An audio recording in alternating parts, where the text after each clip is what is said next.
ओम नमो भगवते वासुदेवाय। गुरुर्ब्रह्मा गुरुर्विष्णु गुरुर्देवो महेश्वरः गुरुर्साक्षात् परब्रह्म तस्मै श्री गुरवे नमः। अखंड मंगलाकारं व्याप्तं येन चराचर तत्पदं दर्शितं तस्मै श्री गुरवे नमः। ओम गजानन भूति गणादि सेवितं कपितजं फलचार भक्षणं उमासुतं शोक विनाशकारकं नमामि विघ्नेश्वर पाद पंकजम्।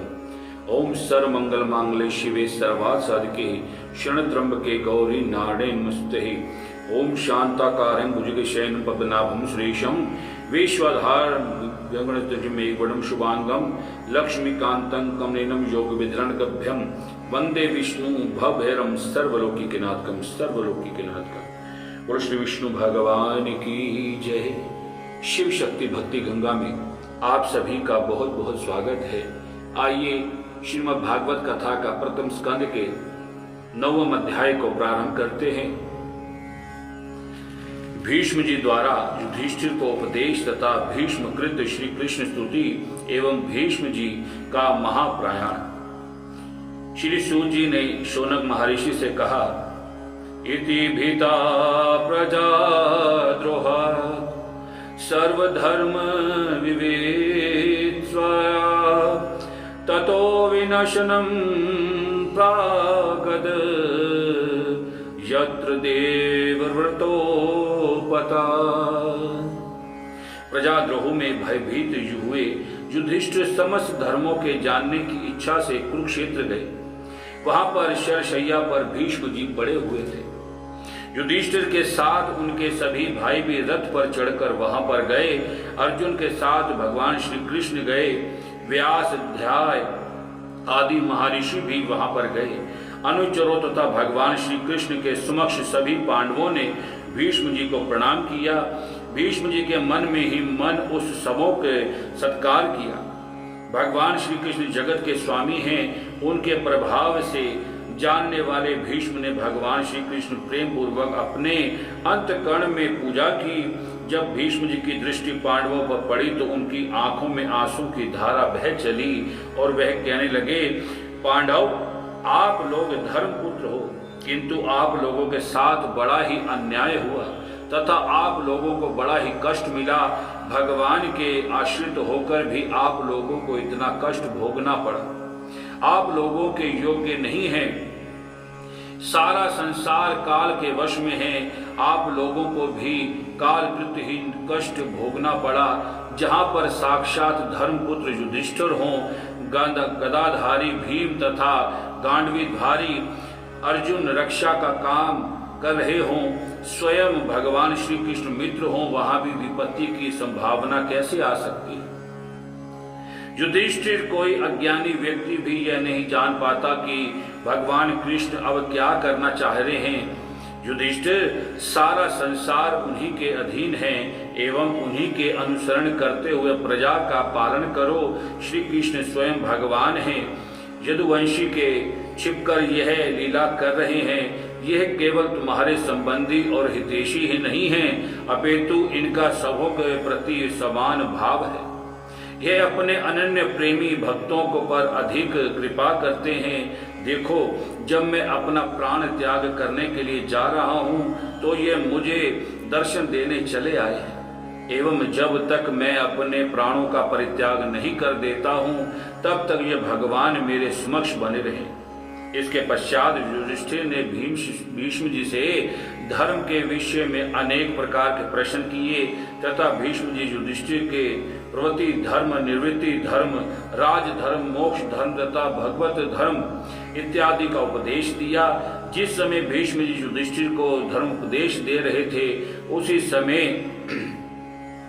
योगियों के प्राण त्याग करने के लिए अभीष्ट उत्तरायण का समय आ गया। भीष्म जी ने सब ओर से अपने मन में सावधान करने भगवान श्री कृष्ण की स्तुति प्रारंभ की, जो भक्ति भावों से परिपूर्ण थी। भीष्म जी ने कहा, इति मतिरूप कल्पिता पितृष्णा भगवती शाश्वतं पुण्ये विभुमिनं सय सुख कुमुगते वच्ची वहिति प्रकृति मिहुषी यद प्रवाह। अनेक प्रकार के साधनों का अनुष्ठान करने के कारण मेरी बुद्धि शुद्धि कामना रहित हो गई है। मैं उसे यदुवंशी शिरोमणि अनंत भगवान श्री कृष्ण के चरणों में समर्पित कर रहा हूँ। हे भगवान, सर्वदा अपने अनंतमय स्वरूप को स्थित रहते हैं तथा सभी कभी कभी विहार करने की इच्छा को प्रकृति स्वीकार करते हैं, जिससे यह सृष्टि परंपरा चलती आ रही है। श्री भगवान त्रिलोक के सुंदर हैं, यह पीताम्बरी हैं। इनके कमल के समान सुंदर मुख वाले और घुंघराले बाल लटकते रहते हैं। उन अर्जुन सखा श्री कृष्ण में मेरी निश्चल भक्ति हो। अंतर कथा। महाभारत ग्रंथ में यह कथा आई है कि महाभारत युद्ध के समय भगवान श्री कृष्ण के सहायता मांगने के लिए अर्जुन भी गए, दुर्योधन भी गए। भगवान श्री कृष्ण ने कहा कि मेरा धर्म है कि आप दोनों के पक्षों की सहायता करूं। एक तरफ मैं रहूंगा, दूसरी ओर मेरी नारायणी सेना रहेगी। मैं अपने हाथ में किसी भी प्रकार का अस्त्र शस्त्र ग्रहण नहीं करूंगा। अब आप लोगों में से जो भी जिसको लेना चाहे वो ले ले। श्री भगवान की बातों को सुनकर अर्जुन ने श्री भगवान के अपनी ओर रहने के लिए प्रार्थना की। तब दुर्योधन ने प्रसन्न मन से श्री भगवान की विशाल नारायण सेना को ले लिया। महाभारत का युद्ध चल रहा था। 7 दिन में दुर्योधन के 7 भाई मार दिए गए। उस दिन उदास होकर दुर्योधन भीष्म पितामह के पास गए। भीष्म पितामह ने उनकी उदासी का कारण पूछा तो दुर्योधन ने कहा, आपके नाक निकट में मेरी सेना युद्ध कर रही है और मेरे 14 भाई मार दिए गए हैं। पांडवों का बाल भी बाका नहीं हुआ। इस तरह से तो एक दिन हम सभी मार दिए जाएंगे। जो पांडवों का बाल भी बाका नहीं होगा। उसकी बातों को सुनकर भीष्म पितामह ने कहा, कल मैं पांडव को मार दूंगा। भीष्म के बातों को सुनकर कौरवों को बड़ी प्रसन्नता हुई, क्योंकि पांडवों के सबों के समक्ष में प्रतिज्ञा की थी कि यदि हम लोगों में से कोई भी पांडव मारा तो शेष सभी पांडव उसी की चिता पर जल मरेंगे। इधर पांडवों को बड़ी ही बेचैनी थी। वह जानते थे कि भीष्म पितामह की प्रतिज्ञा कोई नहीं टाल सकता। भगवान श्री कृष्ण ने पांडवों को बहुत समझाया चाहा, किंतु किसी को भी संतोष नहीं था। किसी को भोजन अच्छा नहीं लगता था और न ही निद्रा आती थी। रात्रि का तीसरा पहर समाप्त होने वाला था। द्रौपदी की आंखों में नींद सी आ रही थी। उसी समय द्रौपदी ने अनुभव किया कि कोई उसका दरवाजा खटखटा रहा है। द्रौपदी ने दरवाजा खोला तो देखा भगवान श्री कृष्ण सामने खड़े थे। द्रौपदी ने कहा, भैया अभी तो मुझे नींद सी नहीं आ रही थी और तुम आ गए। भगवान श्री कृष्ण ने कहा, तुम्हें तो अपनी नींद दिखाई देती है और मुझे पांडवों की मृत्यु दिखाई देती है। द्रौपदी ने पूछा, तो क्या करना है? भगवान ने कहा कि मेरे साथ चादर ओढ़कर चलो। जाते समय द्रौपदी के पैरों के चप्पलों की आवाज हो रही थी तो भगवान ने द्रौपदी का चप्पल ले लिया। भीष्म पितामह के शिविर में जाकर देखा कि पितामह परम आत्मा ध्यान में मग्न है। भगवान ने द्रौपदी का चादर लेकर ओढ़ लिया, अपना रूप दासी सा बना लिया। द्रौपदी ने भगवान से कहा कि बिना कुछ बोले हुए पितामह के चरणों में अपना सिर रख देना। द्रौपदी ने वैसे ही किया। पितामह ने समझा वस्तुतः दुर्योधन की पत्नी भानुमति आकर मुझे प्रणाम कर रही है। उन्होंने कहा, सौभाग्यवती बनी रहो। पितामह की बातों को सुनकर द्रौपदी ने कहा, पितामह आप ये क्या कह रहे हैं? पितामह ने कहा, बेटी मैं तुम्हें सौभाग्यवती बनने रहने का आशीर्वाद दे रहा हूँ। द्रौपदी ने कहा, आपने तो आज एक पांडव को मार देने की प्रतिज्ञा की है, फिर मेरा सौभाग्य कैसे बना रहेगा? पितामह ने घबरा कर पूछा, तुम कौन हो? द्रौपदी ने कहा, मेरा नाम द्रौपदी है। आप बतलाएं कि आपकी कल की प्रतिज्ञा सत्य है कि आज का ब्रह्म मुहूर्त में आशीर्वाद? भीष्म पितामह ने पूछा, तुमको यहाँ किसने लाया है? द्रौपदी ने कहा कि मेरी दासी ने। भीष्म पितामह ने कहा, चलो मैं तुम्हारी दासी को देखकर ही बतलाऊंगा कि मेरी कल की प्रतिज्ञा सत्य है कि आज की आशीर्वाद सत्य है। इसके पश्चात जब भीष्म पितामह बाहर आए तो उन्होंने देखा कि भगवान श्री कृष्ण द्रौपदी की दासी की वेश में चादर ओढ़े खड़े थे।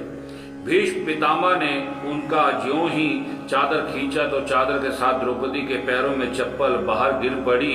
यह देखकर भीष्म पितामह ने कहा, द्रौपदी तुम्हारी चप्पल जब भगवान श्री कृष्ण धो रहे हैं तो तुम्हारा कुछ भी नहीं बिगाड़ सकता।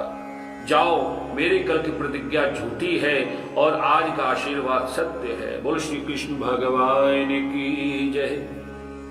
भीष्म पितामह ने भगवान श्री कृष्ण ने कहा, आपने मेरी प्रतिज्ञा झूठी की है एवं मैं भी अपनी प्रतिज्ञा झूठी कराकर छोड़ूंगा। आपको अपने हाथ से शस्त्र लेना पड़ेगा। दूसरे दिन जब युद्ध प्रारंभ हुआ तो भीष्म पितामह ने इतना बाणों का बौछार कर शुरू किया कि अर्जुन कुछ भी करने में असमर्थ के प्रतीत होने लगा। अर्जुन की यह स्थिति भगवान श्री कृष्ण से नहीं सही गई। वह अपने हाथ में चक्र लेकर पृथ्वी पर कूद पड़े और भीष्म को मारने के लिए टूट पड़े। भगवान के रथ में कुदरते हुए पृथ्वी कांप गई। भीष्म पितामह ने कहा, प्रभु मुझे इतना ही करना अभीष्ट था, अब आप मुझे मार सकते हैं। इन्हीं सारी बातों को याद कर भीष्म पितामह कहते हैं, मैंने प्रतिज्ञा कर ली थी कि मैं श्री कृष्ण के अष्ट ग्रहण कराकर छोड़ूंगा।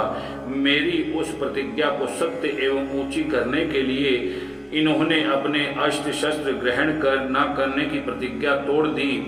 उस समय वह रथ के नीचे कूद पड़े। जैसे हाथी को मारने के लिए सिंह उस पर टूट पड़ता है, उसी तरह वे रथ का पहिया लेकर मुझ पर टूट पड़े। उस समय वे इतने जोर से दौड़े कि उनके कंधे से दुपट्टा गिर गया और पृथ्वी को कांप गई। इस तरह भीष्म पितामह ने कुशी पाताग्रह छंद के 11वें श्लोकों में भगवान श्री की स्तुति की। स्तुति करते करते उनके प्राण रुक गए और भीष्म जी अपना अंतिम श्वास लेकर शांत हो गए। उस समय आकाश में पुष्पों की वर्षा होने लगी। मुनियों ने भगवान की स्तुति की। इसके पश्चात श्री भगवान श्री कृष्ण के साथ हस्तिनापुर जाकर महाराज युधिष्ठिर के धृतराष्ट्र एवं गांधारी संतना प्रदान की और प्रजाओं का पालन करने लगे। इसी तरह साप्ताहिक श्रीमद् भागवत कथा के प्रथम स्कंद के 9वां अध्याय संपूर्ण। ओम नमो भगवते वासुदेवाय।